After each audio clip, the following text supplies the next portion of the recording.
um pagamento para ela. Ou melhor dizendo, o pecado é algo que possui um pagamento para ele.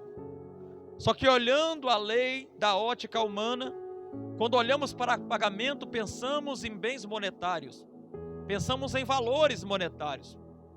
Só que o texto que eu acabei de ler para você está dizendo que o salário do pecado ele é a morte. O que é o pecado? Tudo aquilo que tu faz que não é da vontade de Deus é pecado. Tudo aquilo que tu pratica que não é da vontade de Deus é pecado. Tudo aquilo que tu pensa que não é da vontade de Deus é pecado. E todos aqueles que cometem o pecado, existe um salário reservado para quem peca. Qual é o salário para quem peca? A morte. Então percebe isso uma coisa, todos aqueles que pecam, independente do pecado, o seu salário será a morte. Todos aqueles que praticam o errado, independente do erro, o seu salário é a morte.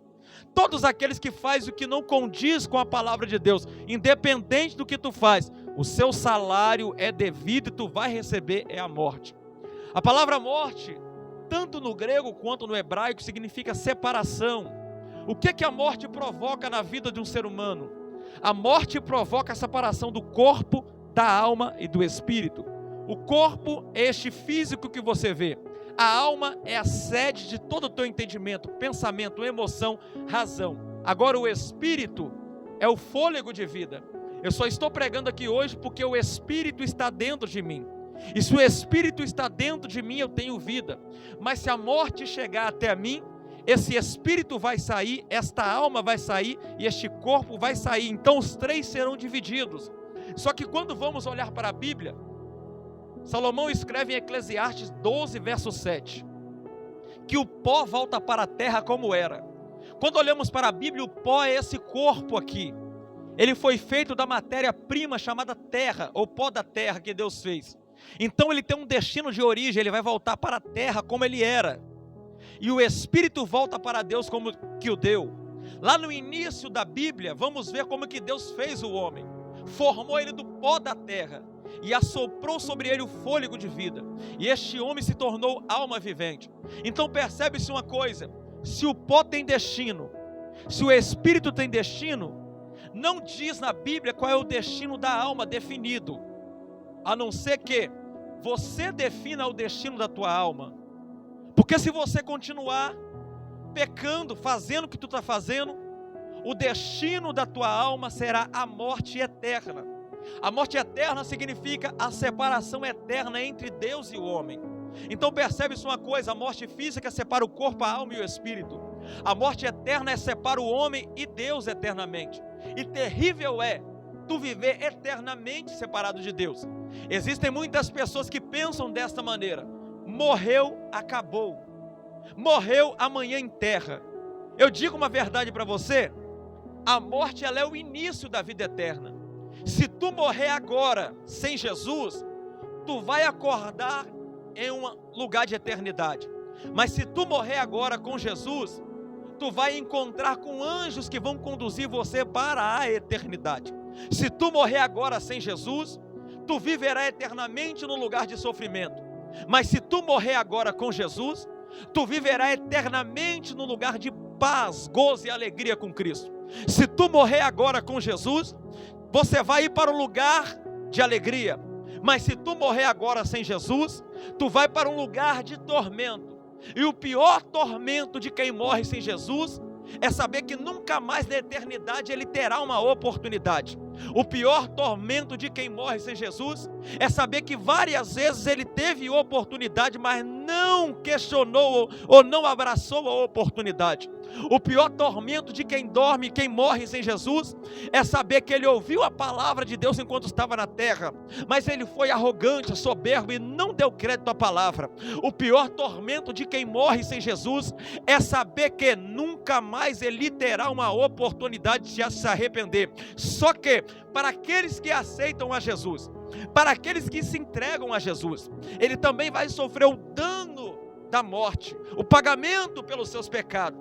Mesmo que ele aceita a Jesus, no seu passado ele pecou, existe um pagamento para ele, a morte. Mas eis que eu vos digo uma verdade para você: aquele que morre com Cristo Jesus, na verdade ele não morre. Aquele que morre com Cristo Jesus, na verdade ele é promovido ao encontro com o Criador, que é Jesus Cristo. Então percebe isso uma coisa, e faço diante de você esse contraste: a morte com Jesus e a morte sem Jesus. A morte com Jesus é alegria eterna, a morte sem Jesus é sofrimento eterno. A morte sem Jesus é eternamente do lado do Criador dos céus e da terra. A morte sem Jesus é separada eternamente do Criador dos céus e da terra. Eu faço uma pergunta aqui para você nessa noite: qual a morte que você quer escolher? Tu quer escolher a morte sem Jesus? Continue na vida que você está vivendo. Tu quer escolher a morte sem Jesus? Continua praticando o que você está praticando. Você quer escolher a morte sem Jesus? Continue fazendo o que você está fazendo. Você quer escolher a morte sem Jesus? Continue caminhando no caminho que você está caminhando. Você quer escolher a morte sem Jesus? Continue vivendo da maneira que você está vivendo, que você vai sofrer um ônus terrível sobre a tua vida. Mas se você quer sofrer a morte com Cristo Jesus, pode ter certeza, meu filho, a morte pode até tirar o seu corpo dessa terra, mas promove sua alma com o Criador dos céus e da terra. A morte pode até fazer com que você pare de viver nessa terra, mas vai fazer com que tu viva eternamente com o Criador dos céus e da terra. A morte pode até fazer com que você pare de respirar aqui na terra, mas vai fazer com que você viva eternamente com o Criador dos céus e da terra. Hoje o Senhor dos exércitos nos trouxe aqui para dizer para você que ainda tem jeito para a tua vida, mesmo que o diabo já projetou que vai matar você no tráfico, mesmo que o diabo já projetou que vai matar você na prostituição, mesmo que o diabo já projetou que vai matar você nas drogas, mesmo que o diabo já projetou que vai matar você no álcool, eu vim aqui cheio da unção, poder e autoridade anular os projetos do diabo e dizer que a última palavra não é do diabo, a última palavra não é de Satanás, a última palavra é do Senhor que fez os céus e que fez a terra. E a palavra de Deus aqui para você nesta noite é: ainda existe jeito para a tua vida. É mesmo que a tua ótica humana, mesmo que o teu pensamento diz que não tem jeito para você, eu digo para você que tem jeito para você. Sabe como que se chama o seu jeito? O seu jeito se chama Jesus Cristo de Nazaré. Por quê? Jesus Cristo é o único que transforma uma prostituta numa missionária. Jesus Cristo é o único que transforma um alcoólatra num pastor. Jesus Cristo é o único que transforma um traficante num evangelista do Senhor. Jesus Cristo é o único que tem poder de transformar o ser humano em uma nova criatura. A sociedade até tenta e não consegue. Os órgãos governamentais até tentam e também não conseguem. As forças de segurança pública até tentam e não conseguem. Mas quando Jesus entra na vida do indivíduo, ele não tenta não, ele entra e faz, e ponto final, e transforma você, levanta você, liberta você e salva você. Esse é o Jesus que eu prego aqui nesta noite para você. Olha, eu pregando aqui para você. Tu acha que eu nasci num berço evangélico? Eu fiquei aproximadamente 10 a 12 anos neste mundão aí. Achava que tinha alguma coisa, achava que era alguém, mas na verdade eu não tinha nada. Na verdade eu não era nada.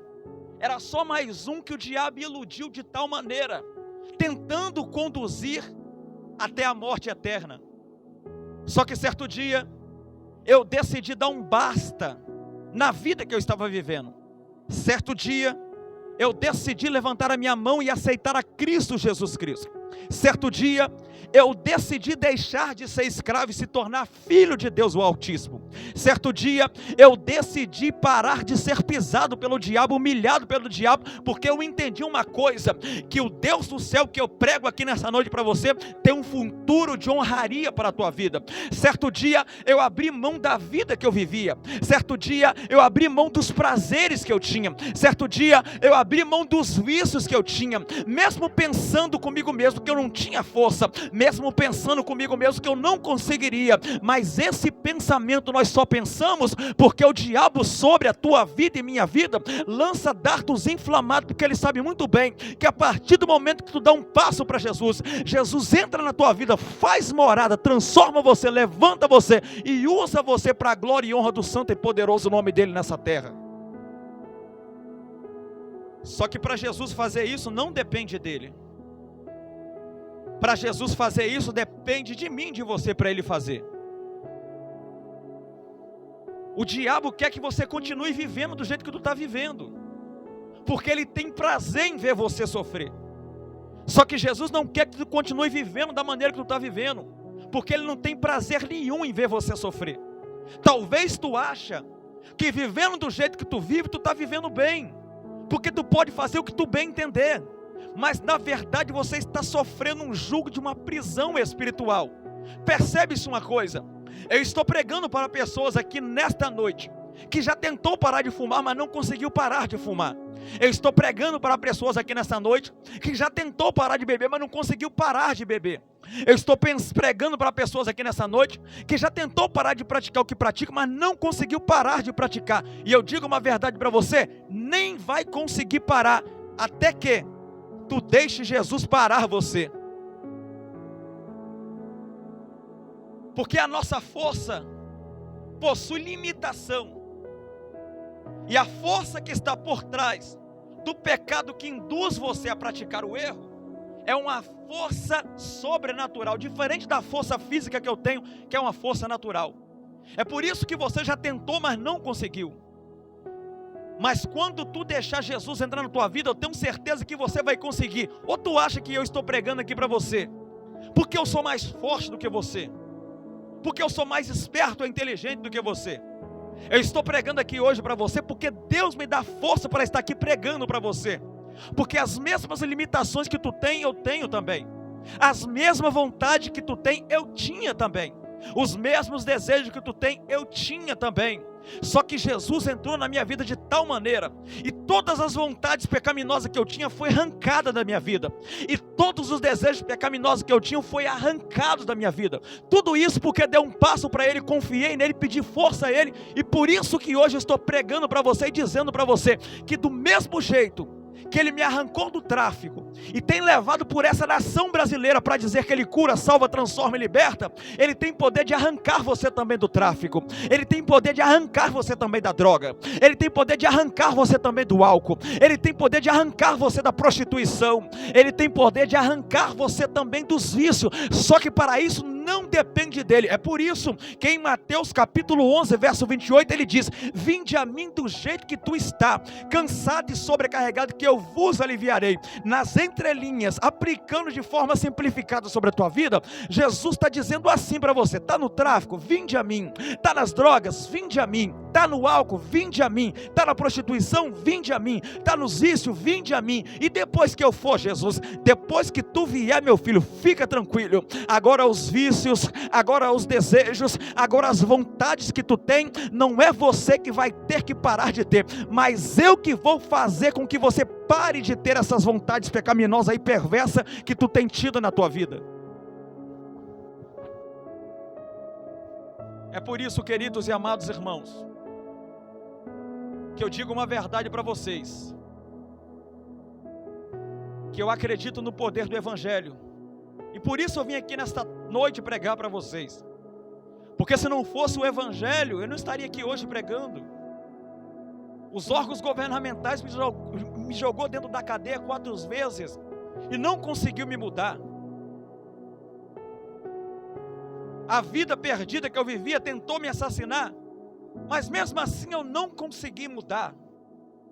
Mas no dia que eu aceitei a Jesus, eu também não consegui mudar, mas pelo contrário, eu fui transformado em uma nova criatura.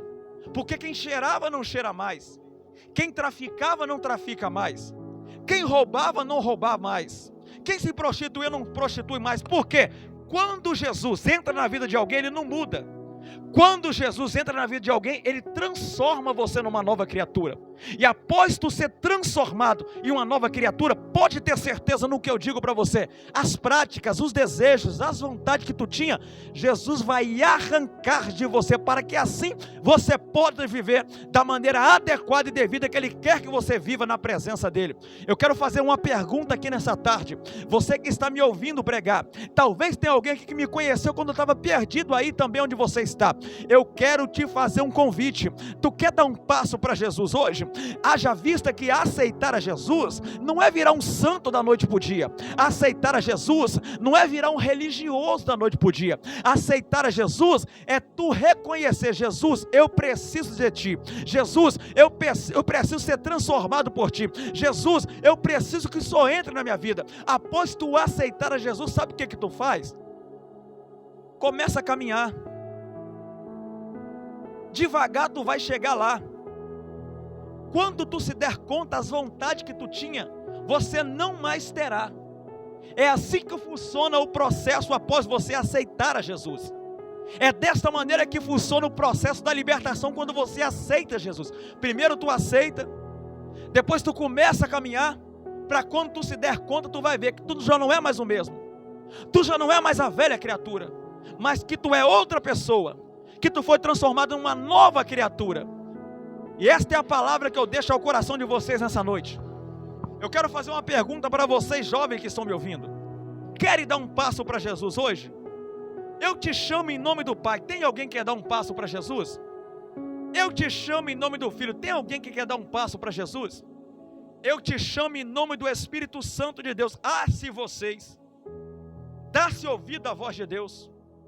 Quantos jovens que eu conheci nessa vida aí, que eu preguei para eles, não ouviram a palavra, morreram assassinados em uma hora dessa, estão conscientes num lugar de tormento. Mas infelizmente o que domina o coração do homem é o orgulho, é a arrogância, é a soberba. Mas graças a Deus que Jesus não olha para isso, porque se Jesus olhasse para isso, nem aqui nós estaríamos pregando para você. Graças a Deus que Jesus é misericordioso, tanto que o texto que eu li no início diz que o dom gratuito de Deus é a vida eterna. Nós não merecemos, nós não merecíamos, mas Deus decidiu nos presentear essa dádiva que é a vida eterna, a oportunidade de ser transformado em uma nova criatura nessa terra. Foi Jesus que quis. Eu faço um pedido para Jesus aqui nessa noite, que Ele tenha misericórdia de você e te dê mais uma oportunidade de você se arrepender. E esta é a palavra que eu deixo no coração de cada